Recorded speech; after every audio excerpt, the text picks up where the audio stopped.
Yang pertama, ini adalah dipesankan dari awal oleh Pak Prabowo pada kami, yaitu bantuan sosial tepat sasaran.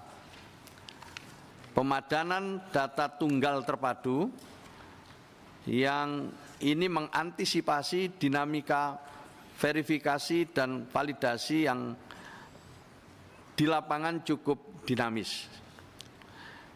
Yang berikutnya kecepatan, ketepatan, dan feedback evaluasi penyaluran bantuan. Yang kedua, isu strategisnya adalah kolaborasi penyelenggaraan kesejahteraan sosial,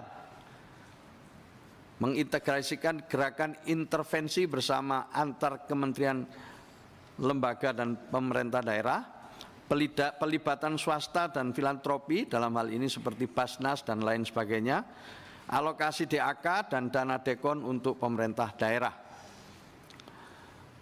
Berikutnya adalah pemenuhan standar pelayanan minimal urusan sosial, mulai dari standarisasi kualitas penyelenggaraan kesejahteraan sosial, rasio ketersediaan sentra Kemensos di seluruh Indonesia, dan upaya Pemda dalam pemenuhan SPM terbatas.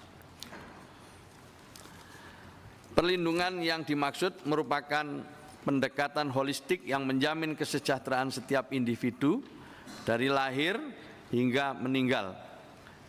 Minal mahdi ilal lahdi. Perlindungan sosial mencakup berbagai aspek seperti perlindungan dan jaminan sosial, pemberdayaan sosial, serta rehabilitasi sosial dengan tujuan mengatasi kerentanan, kemiskinan, dan risiko sosial sepanjang kehidupan. Bingkai perlindungan sosial yang dikawal oleh Kemensos adalah mereka yang masuk dalam data terpadu kesejahteraan sosial. Namun perlu saya sampaikan di awal, sudah ada arahan dari Presiden agar dalam waktu yang tidak terlalu lama sudah bisa disusun satu data tunggal terpadu yang penanggung jawabnya adalah BPS dan Bappenas. Data yang kita miliki sudah kita kirim ke BPS untuk diproses dan distandarisasi, nanti hasilnya akan dikembalikan kepada Kementerian Sosial. Ini alhamdulillah cepat bisa dilaksanakan atas arahan dari Bapak Presiden. Selanjutnya Bapak Ibu sekalian, inilah kira-kira gambarannya perlindungan sosial sepanjang hayat yang bisa kita lihat dari program Keluarga Harapan. Ini adalah program jangkarnya Kementerian Sosial, di mana program ini menyasar 10 juta KK.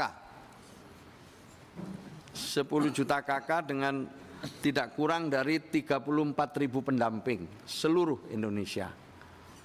Nanti Bapak Ibu para anggota Komisi 8 bisa melihat di lapangan lebih jauh tentang program ini yang tentu ke depan kita ingin lebih terukur, kemudian lebih solid pelaksanaannya di lapangan.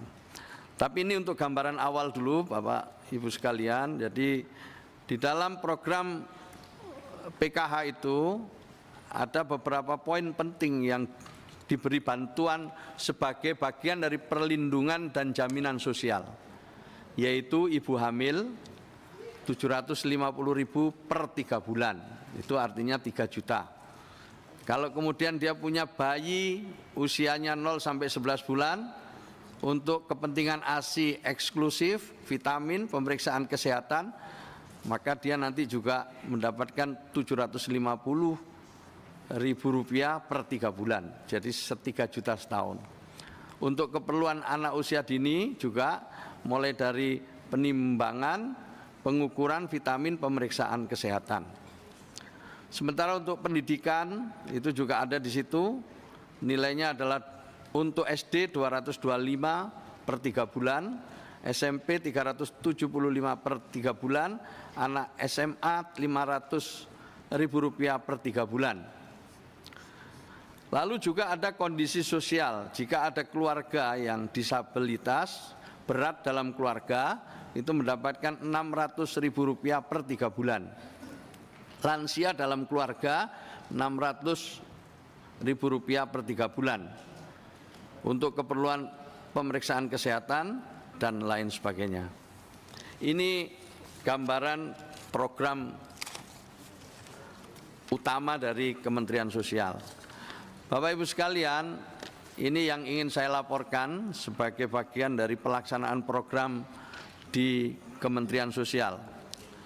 Ada bisnis proses perlindungan atau bisnis proses perlindungan sosial sepanjang hayat yang tadi sudah saya sampaikan di depan. Kira-kira seperti ini bagannya. Paling kiri itu adalah data, jadi kita akan bekerja berdasarkan data Pak Wahid. Datanya dipastikan dulu dan insya Allah nanti datanya data yang jauh lebih valid ya, dan sudah menjadi data tunggal yang akan menjadi referensi bagi seluruh kementerian dan lembaga, termasuk juga pemerintah daerah. Itu bagannya seperti itu paling kiri, kemudian nanti intervensinya di sebelah kanan.